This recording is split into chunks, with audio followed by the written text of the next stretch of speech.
பக்தியா பாக்குறேன். அவர் தானே தம்பி சனாதனத்தை எதிர்த்து வீழ்த்த போறவரு.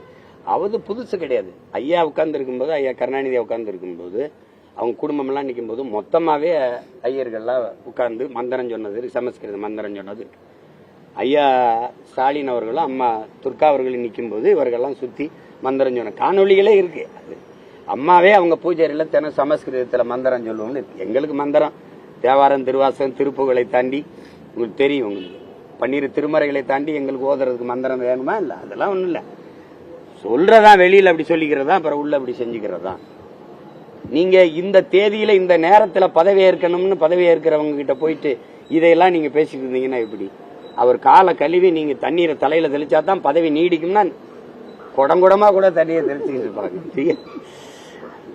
அதை போய் பேசிட்டு இருக்க வேண்டியது இல்ல, விடுங்க. அதை அவர் சனாதனத்தை ஒழிக்க முயற்சி செய்த போது அப்படின்னு நீங்க எடுத்துக்கணும். மகிழ்ச்சி.